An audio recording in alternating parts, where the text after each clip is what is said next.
Hello guys, कैसे हो आप लोग। आज मैं आपको जीएस के 10 क्वेश्चन कराऊंगी और मैंने 20 क्वेश्चन जीएस के पहले करा दिए हैं जो 9 दिसंबर 2023 को आया हुआ प्रीवियस पेपर है। देखिए आप क्वेश्चन नंबर 61। देखिए, हवा में नमी मापने के लिए निम्नलिखित में से किस उपकरण का उपयोग किया जाता है। एरोमीटर, हाइड्रोमीटर या हाइग्रोमीटर। तो इसका आंसर होगा हाइग्रोमीटर। एक्सप्लेनेशन देख लीजिए आप। एक्सप्लेनेशन, हाइग्रोमीटर एक मौसम उपकरण है जिसका उपयोग वातावरण में आर्द्रता को मापने के लिए किया जाता है। हाइग्रोमीटर के दो मुख्य प्रकार हैं, एक सूखा और दूसरा गीला बल्ब। आर्द्रता मापी एरोमीटर एक विशेष उपकरण है जिसका उपयोग गैसों के घनत्व एवं विशिष्ट गुरुत्व को मापने के लिए किया जाता है। हाइड्रोमीटर एक उपकरण है जिसका उपयोग पानी की तुलना में तरल के घनत्व या विशिष्ट गुरुत्व को मापने के लिए किया जाता है। क्वेश्चन नंबर 62 देखिए आप। निम्नलिखित में से कौन सा या कौन सी भूमध्य सागर से भारत के उत्तर पश्चिम भाग की ओर चलता या चलती है। तो इसका आंसर होगा पश्चिमी विक्षोभ। क्या होगा इसका आंसर? पश्चिमी विक्षोभ। अब आप इसकी एक्सप्लेनेशन देखिए पश्चिमी विक्षोभ पूरे उत्तर पश्चिम भारत में सबसे अधिक सर्दी और प्री मानसून सीजन की वर्षा का कारण है। पश्चिमी विक्षोभ वे तूफान है जो कैस्पियन या भूमध्य सागर में उत्पन्न होते हैं।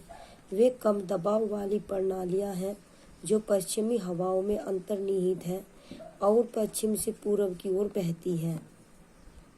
क्वेश्चन नंबर 63 देखिए। किसके नेतृत्व में संताल विद्रोह 1855-1856 में हुआ था। राजकुमार शुक्ल के, एन सिन्हा के, सहजानंद सरस्वती के, उपरोक्त में से कोई नहीं। तो इसका आंसर होगा 5। देखिए एक्सप्लेनेशन देखिए आप। संथाल विद्रोह वर्तमान झारखंड, पूर्वी भारत में ब्रिटिश ईस्ट इंडिया कंपनी और जमींदारी व्यवस्था दोनों के खिलाफ संथालों द्वारा किया गया विद्रोह था। यह आंदोलन 30 जून 1855 को सिद्धू कान्हू, चांद और भैरव जैसे प्रमुख नेताओं और उनकी 2 बहनों फूलों और झानों की मदद से शुरू हुआ। सिद्धू को अगस्त 1855 में पकड़ा गया और फांसी दे दी गई। उसके बाद फरवरी 1856 में कान्हू को फांसी दे दी गई। संथालों का दमन किया गया और 1856 में आंदोलन समाप्त हो गया। क्वेश्चन नंबर 64 देखिए। 5 मार्च 1931 को कौन सी महत्वपूर्ण घटना घटी। गांधी इरविन समझौता। तो इसका आंसर होगा एक ही, गांधी इरविन समझौता घटना घटी। और इसके एक्सप्लेनेशन देखिए आप लोग। देखिए एक्सप्लेनेशन, गांधी इरविन समझौता 5 मार्च 1931 को महात्मा गांधी और भारत के ब्रिटिश वायसराय 1926-31 लॉर्ड इरविन के बीच हस्ताक्षरित एक समझौता था। इसने सविनय अवज्ञा की अवधि के अंत को चिन्हित किया जिसे गांधी और उनके अनुयायियों ने नमक मार्च अप्रैल 1930 के साथ शुरू किया था। भारतीय राष्ट्रीय कांग्रेस INC गोलमेज सम्मेलन में भाग लेने के लिए सहमत हुई। Question number 65। Bihar youth league का गठन कब हुआ। 1930 में, 1928 में, 1940 में। तो इसका आंसर होगा 1928 में।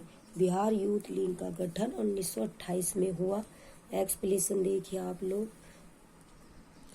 देखिए, बिहार यूथ लीग की स्थापना 1928 में क्रांतिकारी और स्वतंत्रता सेनानी प्रोफेसर ज्ञान साहा के आदेश पर मोतिहारी पूर्वी चंपारण बिहार में की गई थी। यूथ लीग का विकास बिहारी छात्र सम्मेलन से हुआ। बिहार यूथ लीग ने युवा पुरुषों और महिलाओं की शक्ति को मनाने के लिए 14 अप्रैल 1929 को युवा दिवस मनाया।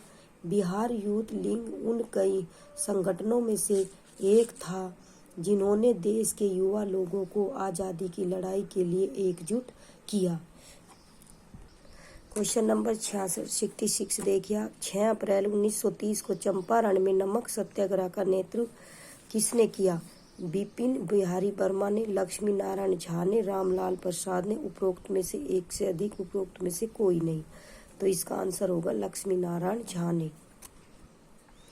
सॉरी, इसका आंसर होगा इसका लक्ष्मी नारायण झा ना होगा, इसका आंसर होगा बिपिन बिहारी वर्मा ने। इसका आंसर होगा एक। एक्सप्लेनेशन देखिए आप लोग। देखिए, मुंगेर जिले में श्री कृष्ण सिंह के नेतृत्व में नमक सत्याग्रह का आयोजन किया गया। इस नमक सत्याग्रह आंदोलन की रूपरेखा राजेंद्र प्रसाद ने तैयार की। नमक सत्याग्रह के दौरान चंपारण जिले में 13 लोगों के एक समूह का नेतृत्व बिपिन बिहारी वर्मा ने किया था। नमक सत्याग्रह 16 अप्रैल 1930 को पटना में शुरू हुआ और नमक कानून तोड़ने के लिए मंगल तालाब के पास नखास पिंड को चुना गया। क्वेश्चन नंबर 67 देखिए। पूना समझौता पर हस्ताक्षर कब किए गए? 24 सितंबर 1932 को हस्ताक्षर किए गए और इसका आंसर होगा एक। एक्सप्लेनेशन देखिए आप।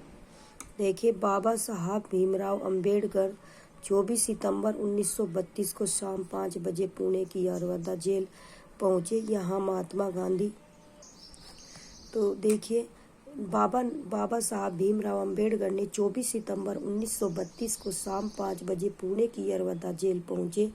यहाँ महात्मा गांधी और बाबा साहब अंबेडकर के बीच समझौता हुआ जिसे पूना पैक्ट कहा गया। पूना पैक्ट की पृष्ठभूमि अगस्त 1932 का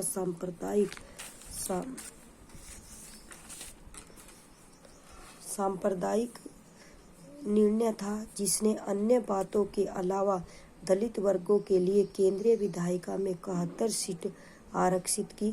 गांधी जी, जो सांप्रदायिक पुरस्कार के विरोधी थे, ने इसे हिंदुओं को विभाजित करने के ब्रिटिश प्रयास के रूप में देखा और इसे निरस्त करने के लिए आमरण अनशन शुरू किया। क्वेश्चन नंबर 68 देखिए। 1857 के विद्रोह में बिहार का नेतृत्व किसने किया? मीर बख्श ने, बाबू कुंवर सिंह ने, वीर भान सिंह ने, उपरोक्त में से एक से अधिक। तो इसका आंसर होगा बाबू कुंवर सिंह ने। इसका आंसर होगा 2। एक्सप्लेनेशन देखिए आप लोग। देखो, वीर कुंवर सिंह 1857 के भारतीय विद्रोह के दौरान एक नेता थे। उन्होंने बिहार के आरा में अंग्रेजों को घेर लिया था। वह जगदीशपुर के परमार राजपूतों के उज्जैनी वंश के एक परिवार से थे, जो वर्तमान में भोजपुर जिले, बिहार, भारत का एक हिस्सा है। उनके भाई बाबू अमर सिंह और उनके सेनापति हरे कृष्ण सिंह दोनों ने उनकी सहायता की। वह गोरिल्ला युद्ध कला में माहिर थे और 26 अप्रैल 1858 को उनका निधन हो गया। क्वेश्चन नंबर 69 देखिए। भारतीय राष्ट्रीय कांग्रेस के किस अधिवेशन में चंपारण समस्या चर्चा का विषय बना? कलकत्ता 1911, पटना 1912, रामगढ़ 1940। उपरोक्त में से एक से अधिक, उपरोक्त में से कोई नहीं। इसका आंसर होगा उपरोक्त में से कोई नहीं। एक्सप्लेनेशन देख लीजिए आप 69 की। देखिए, लखनऊ 17 दिसंबर 1916 राजकुमार शुक्ल के नेतृत्व में चंपारण के किसानों का एक प्रतिनिधित्व मंडल ब्रिटिश बागान मालिकों द्वारा थोपी गई दमनकारी नील की खेती प्रणाली को समाप्त करने में समर्थन मांगने के लिए इस सत्र में गांधी जी के पास पहुंचा। इस मामले में प्रत्यक्ष ज्ञान की कमी के कारण गांधी जी इस मामले में तुरंत प्रतिबद्ध नहीं हो सके, लेकिन इससे उनकी रुचि जगी और अंततः 1917 में चंपारण सत्याग्रह हुआ। सत्याग्रह की सफलता के बाद गांधी जी ने बम्बई अधिवेशन सितंबर 1917 में चंपारण की स्थिति पर एक विस्तृत रिपोर्ट प्रस्तुत की। क्वेश्चन नंबर 70 देखिए। क्वेश्चन नंबर 70 देखिए। मशहूर नारा इनकलाब जिंदाबाद किसने दिया? हकीम अजमल खान ने, चंद्रशेखर आजाद ने, हसरत मोहिनी ने, उपरोक्त में से एक से अधिक। तो इसका आंसर होगा 3। एक्सप्लेनेशन देखिए आप लोग। इंकलाब जिंदाबाद का नारा उर्दू शायर हसरत मोहानी ने दिया था। वह एक प्रसिद्ध स्वतंत्रता सेनानी थे और 1921 में भारतीय राष्ट्रीय कांग्रेस के नेता भी थे।